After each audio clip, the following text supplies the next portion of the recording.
pour bien déchiffrer, décortiquer, décoder. Voici Louis-Philippe Brûlé. OK, on va prendre quelques minutes maintenant avec le microbiologiste Patrick Filion, professeur au Cégep de l'Outaouais, parce qu'il y a quand même une grosse nouvelle aujourd'hui, là, un nouveau vaccin finalement autorisé par Santé Canada. Salut Patrick. Salut Louis-Philippe. Donc, c'est le vaccin d'AstraZeneca qui est finalement approuvé ici au Canada. Il y a des avantages, il y a certains désavantages aussi. Qu'est-ce que tu peux nous dire sur ce vaccin-là? Oui. Bien, à la base, c'est un vaccin complètement différent de ce que l'on voit jusqu'à maintenant là, avec Pfizer et Moderna. Donc, lui, c'est un vecteur viral. Donc, on a pris un virus, un adénovirus, puis on lui a donné de l'information génétique du corona.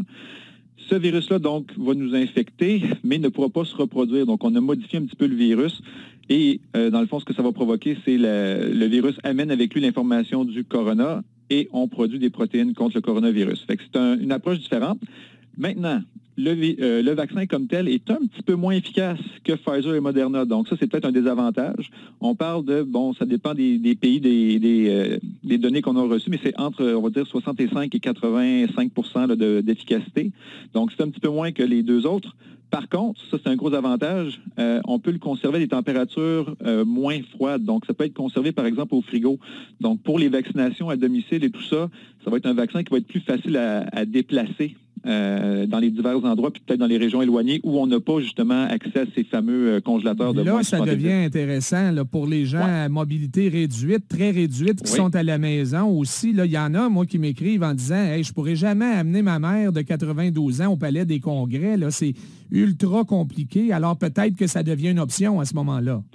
Ça devient une belle option parce que c'est ça, il peut être conservé dans un réfrigérateur normal ou dans une glacière. Une glacière, merci, je cherchais mon terme. Oui, effectivement. Donc, ça va être vraiment plus facile. Fait qu'il y a un aspect positif là-dessus. Puis, de toute façon, ça devient une troisième arme contre le virus. Donc, on va augmenter le nombre de doses qui vont pouvoir être distribuées sur le territoire québécois. Donc, ça, ce sont de très bonnes nouvelles. Oui, tout à fait. Là, quand tu disais c'est un vaccin différent, il y a comme une petite partie du virus dedans. Est-ce que ça veut dire qu'il peut y avoir plus d'effets secondaires ou pas nécessairement, Patrick? Pas nécessairement. C'est sûr que la plupart des vaccins, on va toujours avoir les effets secondaires, disons, je vais dire normaux. Là, on préférait qu'il n'y en ait pas, là, mais les rougeurs, douleurs, peut-être un peu de fièvre, des choses comme ça. Mais comme tel, ça ne devrait pas être majeur comparé à ce qu'on a vu avec Pfizer ou même les autres vaccins qu'on reçoit depuis la tendre enfance. Là. Donc, ça ne devrait pas changer grand-chose là-dessus. Pour l'instant, les chiffres qu'on a, les données qu'on reçoit entre autres l'Angleterre, les pays où ce vaccin-là était homologué, il ne semble pas y avoir d'augmentation marquée des effets secondaires. C'est déjà dans les 0,00 quelque chose %. Là. Il y avait des doutes, je pense, en Allemagne pour les 65 ans et plus avec ce vaccin-là. Les doutes ont été dissipés, Patrick? Oui, ce qui est arrivé, puis c'est une bonne chose. On voit que les organismes d'homologation font bien leur travail. C'est que les données que AstraZeneca avait fournies, il y avait peu de données justement sur ces groupes d'âge-là, donc les 65 ans et plus. Donc l'Allemagne avait mis, son homologation sur pause. Par la suite, il y a eu plus de données qui sont entrées. AstraZeneca a fourni ces données-là et on a comme remarqué que non, il n'y avait pas trop de problèmes, que le vaccin était sûr. Puis de toute façon, on s'entend, c'est ce groupe d'âge-là qu'on veut cibler en premier. Donc, c'est des données importantes à obtenir. Ben oui. Donc, l'Allemagne a fait ses devoirs. Maintenant, c'est correct. Puis, nous aussi, on voit, on a pris plus de temps que d'autres pays pour l'homologuer ici même au Canada. Donc, je suis certain là, que Santé Canada a très bien fait ses devoirs et on s'est assuré justement que le vaccin allait être sûr pour tous les groupes d'âge qui doivent recevoir le vaccin. Des fois, on chiale quand ça va pas assez vite parce qu'au Canada, on prend toujours un peu plus de temps que d'autres grands pays là, à approuver des vaccins. Mais au fond, ça devrait nous rassurer. Là, on voit qu'il y a une certaine réticence. Là, j'en parlais tantôt chez les travailleurs de la santé, notamment, à recevoir le vaccin. Mais si on prend plus notre temps au Canada, c'est parce qu'on veut avoir plus de données avant d'offrir le vaccin au grand public. Oui, puis on pourrait se dire, on va vouloir accélérer le processus parce que, il y a urgence, on est tanné de la pandémie, mais moi, ça me rassure beaucoup de voir justement qu'on prend quand même notre temps, malgré peut-être les pressions, peut-être politiques, de dire il faut qu'on ait des vaccins, il faut qu'on puisse vacciner. Non, on prend notre temps, que ce soit des vaccins, des médicaments. Santé Canada a toujours des standards plus élevés que certains pays. Donc, moi, j'ai confiance. Si on a homologué, c'est parce qu'ils ont toutes les données dont on a besoin. Puis, dans le fond, ça va rassurer tout le monde, c'est que si vous recevez ce vaccin-là, ça devrait faire, de un, vous protéger, puis de deux, pas avoir d'effets secondaires majeurs. Bon, pour l'AstraZeneca, là, c'est conseillé pour les 18 ans et plus, mais je pense que c'est pour l'ensemble des vaccins. Hein. Pour l'instant, on ne veut pas du tout vacciner les jeunes qui sont mineurs? Non, pour l'instant, il n'y a pas vraiment de tests non plus qui ont été faits. Tous les tests, que ce soit Pfizer, Moderna, on a toujours pris j'aime pas le terme cobaye, là, mais des personnes, des volontaires pour recevoir le vaccin qui étaient majeurs, du moins majeurs par rapport au Canada. Donc, on se concentre là-dessus. Puis, de toute façon, les enfants ont peu, pas de symptômes. Donc, c'est vraiment pas les groupes d'âge qu'on cible pour l'instant. Éventuellement, on va peut-être se rendre là. Donc, on fera peut-être des études en ce sens-là dans un avenir peut-être rapproché. Mais pour l'instant, on se concentre vraiment sur les adultes et les personnes les plus vulnérables. Est-ce qu'on va aller chez les jeunes si le taux de vaccination est pas assez élevé au goût des spécialistes de la santé publique chez les adultes? C'est pas impossible, surtout si on voit là, que ça devient un endroit, les écoles et les jeunes, là, qui permet la propagation de l'infection. Donc, on pourrait éventuellement, oui, se rendre là. Mais là, pour l'instant, je pense que ce que l'on voit dans les hôpitaux, c'est vraiment les personnes âgées qui sont hospitalisées, qui ont les conséquences les plus graves. Donc, je crois là, qu'on va vraiment se concentrer sur ces groupes d'âge-là. Aller vacciner ensuite les différents groupes d'âge là, de façon décroissante. Puis, s'il faut qu'on vaccine les enfants, on le fera, mais ça va être vraiment les dernières personnes vaccinées. Oui. Bon, peut-être que le projet de passeport vaccinal va mettre de la pression sur certains adultes. Patrick, c'est un projet que Québec évalue présentement. T'en penses quoi, toi?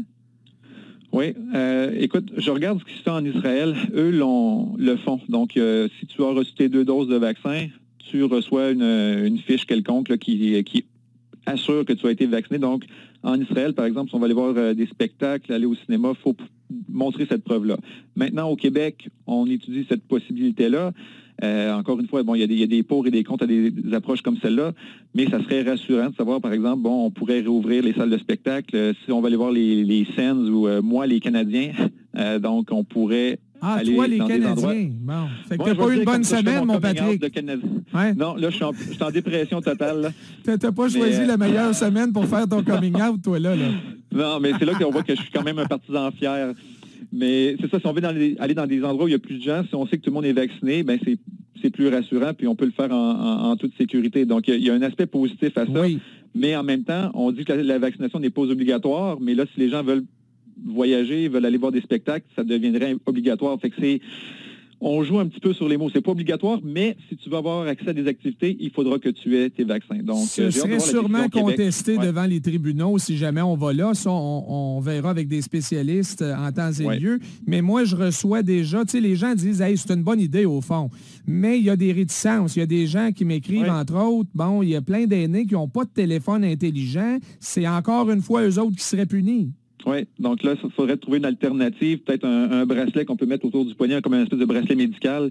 Il y a peut-être des façons de faire pour justement faciliter comment je pourrais dire, l'accès aux activités, justement, des personnes âgées qui n'ont peut-être pas un cellulaire ou des trucs électroniques. Donc, ça, il pourrait y avoir une façon de faire, mais c'est quand même, il y a sûrement des gens, comme tu disais, là, qui vont contester parce que, bon, ça va peut-être encore une fois brimer certaines libertés. Donc, si on a chiolé pour les masques, imaginez ce qui pourrait se produire si on oblige de façon officieuse les vaccins. Ça risque de ruer dans les brancards. Oui, ça va être un débat assez passionnant, effectivement.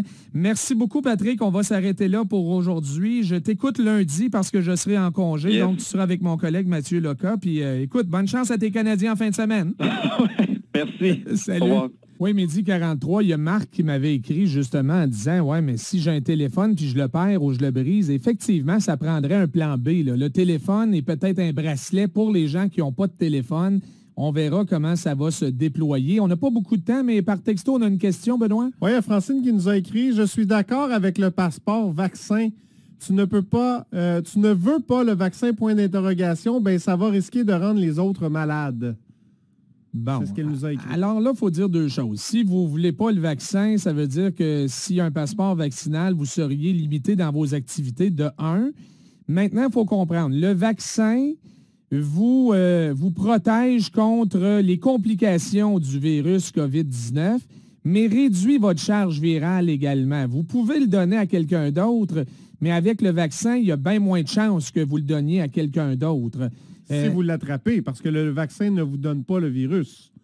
non, ça, c'est clair. C'est un vaccin qui n'est pas vivant. Là. Non, le vaccin ne vous donne pas le virus. Ça, c'est pas un problème, mais vous avez, beaucoup moins de chances d'avoir des complications du virus si vous l'attrapez et moins de chances de le donner également, le virus, parce que votre charge virale sera moins forte avec le vaccin. On va s'arrêter là. Vous avez d'autres commentaires, 98985 par texto. On va parler de Vino dans un instant.